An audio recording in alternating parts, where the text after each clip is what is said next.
Hello, ladies and gentlemen. My name is Katie, and I'm currently completing my master's in early childhood education at Niagara University.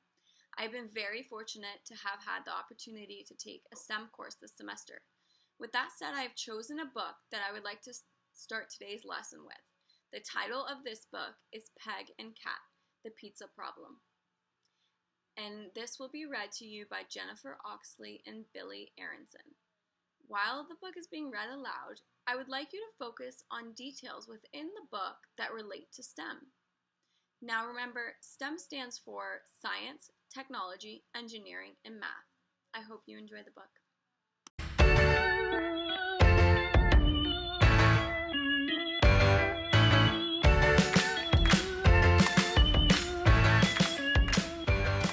Peg plus Cat, the pizza problem. Mamma mia! Said Peg. It's a perfect day for pizza. Peg and Cat had just opened up their restaurant for lunch. Peg's Pizza Place was open for cheesy, saucy business. Look, Gasped Cat. here come our first customers of the day. And our coolest. Said Peg. In walked Tessa, Maura, and Jessie, the teens. Hi, teens. Said Peg. Hi, preteens. Said the teens. After seating the teens at their favorite table, Peg and Cat took their orders. I'll have a whole pizza pie. Said Jessie. One whole pie for me, too. Said Tessa. Half a pie for me. Said Maura. What a pie? Asked Peg. Half a pie. Maura answered. Peg and Cat backed into the kitchen and panicked. What in the world is half a pie? Asked Peg. Why can't Maura order a whole pie like every other teenager? How can we make half a pie when we don't know what a half is? Peg and Cat had a big problem. Da, da, da. Luckily, Ramon and Mac were there to explain. Here's a whole pizza. Said Mac. And we're going to cut it into two. He pointed to one side of the pizza. That's a half. And that's a half. Said Ramon, pointing to the other side. There are two halves in every whole. They sang together in perfect harmony. I get it. Said Peg. Each half pie is a semicircle. Peg served the teens the 2.5 pies, singing, "Problem solved, the problem is solved." Want anything else? Peg asked. Yeah. Said Tessa. More singing to celebrate my cousin's best friend's half birthday. She's 13 and a half. It's not every day someone turns 13 and a half. Said Cat. So Peg and Cat sang and danced. Just as they were finishing their song, more customers arrived. Hey, Three Bears. Said Peg and Cat. Hey, One Peg and One Cat. Said Papa Bear. We're hungry for some of your Peg-alicious pizza. Cat continued dancing to keep the teens entertained. Papa Bear ordered one pizza. Mama Bear ordered one pizza. Baby Bear ordered one pizza. And another half. Said Baby Bear. So that makes 1, 2, 3.5 pizzas. Said Peg. Peg served the bears, but the bears wanted Peg and Cat to do a song and dance for them too. Everybody wants just the right amount of pizza while also being entertained. Said Peg. Keeping all our customers happy is going to be a really big problem. Da, da, da. Peg took out her ukulele and started to sing. Pizza served, the pizza is served. But just as she was finishing her song, 2 more customers came into Peg's Pizza Place. It was Ludwig van Beethoven and Zebra Guy. I'll take half a pizza. Said Zebra Guy. And I'll take the other half. Said Beethoven. Mac chimed in. So that's one whole pizza for the 2 of you. Because there are 2 halves in every whole, sang Mac and Ramon. After serving Beethoven and Zebra Guy and entertaining the bears and the teens, Peg and Cat were exhausted. finally we can take a nice relaxing break. Peg said. We want seconds, called a chorus of voices from the dining room. Our break just broke. Said Cat. The customers had eaten their pizza and were still hungry. The teens wanted to share another half pie. The three bears wanted to share another half pie. Zebra Guy wanted another half pie, and Beethoven wanted a whole pie. In the kitchen, Mac had some bad news for Peg. We only have enough ingredients to make 2.5 more pizzas.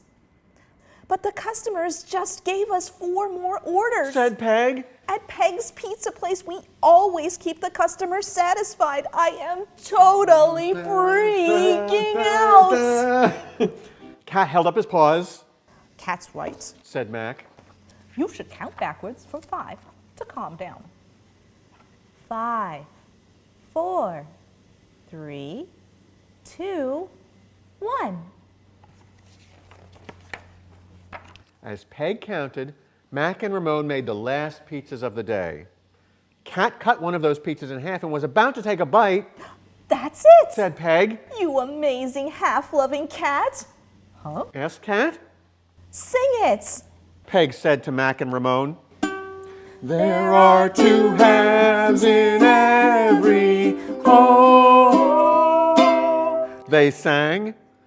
Though we have 4 orders to fill, some of the orders are for only half a pie. Peg explained. So we might have enough pizza for everybody. Let's count. The teens ordered half a pie. So did the bears. And Zebra Guy, that's 1.5 pies. Beethoven ordered 1 whole pie. If you add 1 to 1.5, that makes a total of 2.5 pies. That's what we have. Woohoo! Everybody got all the pizza and entertainment they wanted. Said Peg. That keeps your customers satisfied. Said Cat.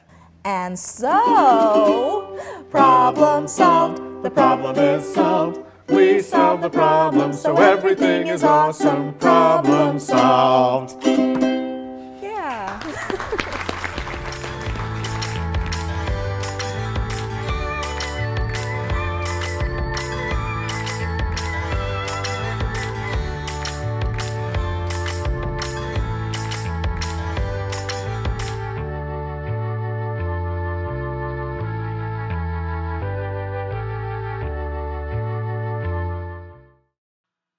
Wow, Peg and Cat sure ran into a lot of problems.